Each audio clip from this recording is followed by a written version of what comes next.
Hi, I'm Erin. The lettuce, kale, broccoli, and cauliflower have spent the last few days adjusting to being in the high tunnel. It's now time to get them into the ground on Our Wyoming Life.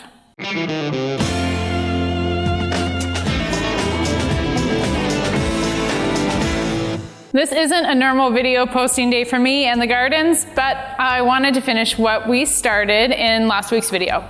This Thursday is our live stream week, so make sure you join us tonight at 7 p.m. Mountain Time, and you can interact with Mike and myself in real time. Ask your questions and get them answered tonight. In last week's video, I showed you everything that we needed to do to prep the high tunnel for our seedlings. There was a lot to do, and at the end of the video, the seedlings were in the high tunnel, but they weren't in the ground. They needed to acclimate and harden. After 4 days of hardening, we now get to plant them. Over the course of my gardening career, I am sure that I have transplanted thousands of seedlings, but I always find so much joy in the act. And when they're in the ground and I can look up and down the row, I can see the reward of all the hard work. If you're joining us for the first time, make sure you subscribe and join Mike and myself as we explore the ranch life and escape the ordinary. Now, of course, we don't just throw the seedlings into the ground, so there has to be some order and organization happening. So there's a few things that we have to take care of before we start digging holes. The plastic that we had placed over the wet soil in last week's video gets pulled back. The soil is noticeably warmer, and that's what we were trying to accomplish. The beds need to be laid out. 12 inches between beds and 30-inch wide beds is our spacing. Stakes get hammered in and pink string gets strung around the bed. Within the bed, the lettuce will also need some spacing. An 8-inch piece of PVC is used to measure between the plants. 3 rows fit in the bed, holes get dug, our plugs are pulled from the black trays. It's super easy to remove the lettuce from the plug. Just push it from the bottom and it pops right out, leaving the roots intact. In the hole, the lettuce goes in and dirt is pushed next to it to bury it. Now it's time to go to work and get the rest of these in the ground.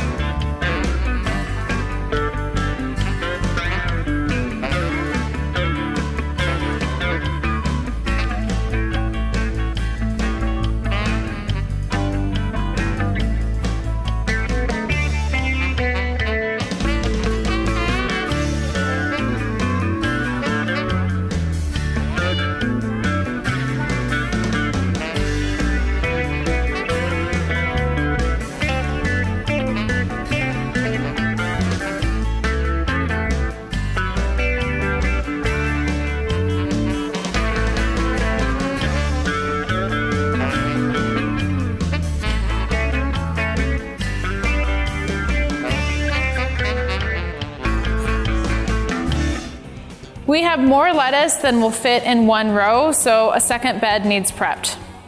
Only difference with prepping this bed is that the tiller leaves the ground somewhat uneven. A landscape rake drug up and down the bed levels things out nicely. This is going to be super important when watering. You want things pretty level so that we don't have puddles or hills where the water runs off too quickly.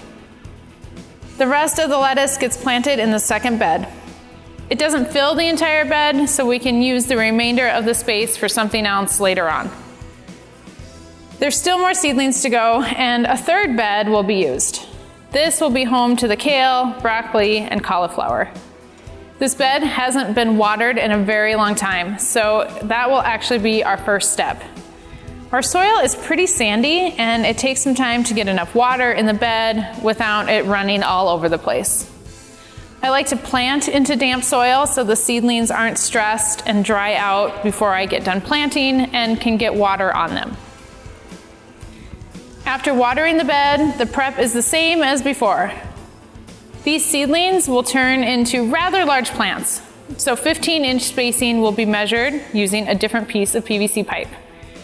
We only plant 2 rows in the 30-inch bed. I also like to stagger the plants and offset them from one another. That way they have just a little bit more room to mature. The kale wasn't planted into plugs. I ran out when I started seedlings. They are just in a tray that I generally use for germinating. The tiny kale plants get gently separated from each other and placed in the ground.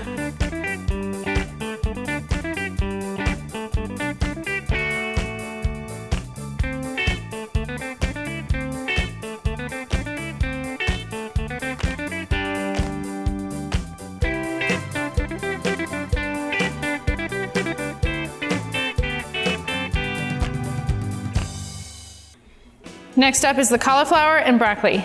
They are planted in plugs, but it is a bit of a jungle in the tray.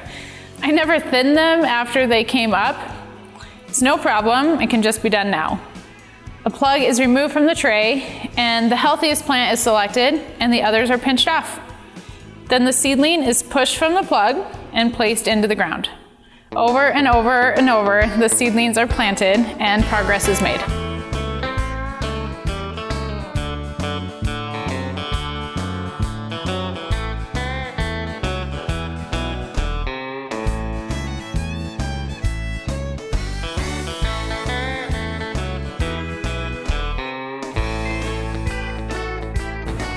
There's still more that I want to plant here in the high tunnel. Spinach and radish seeds will take up more space, and if there's any room left, carrots will also get seeded. Unfortunately, that's not gonna happen until next week.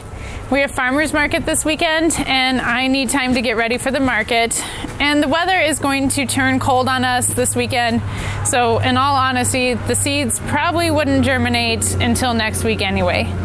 So for now, we're done with the seedlings being planted in the high tunnel. I've added water bottles around the lettuce, and every night row cover gets placed over the top. Seedlings being planted is one small item checked off of the to-do list. This week has been crazy busy around here, and with daylight savings time, it seems like our work in the evenings is just never ending. But I'm glad that there's one less thing to do. Make sure you like us on Instagram and Facebook. It's calving season on the ranch, and exciting things happen in between videos that we make sure to post to Facebook and Instagram. We love exploring the ranch life with you guys, and things are definitely never ordinary around here. Mike will have a video for you on Sunday about the real cost of raising pigs. Until next time, thanks for joining me in Our Wyoming Life.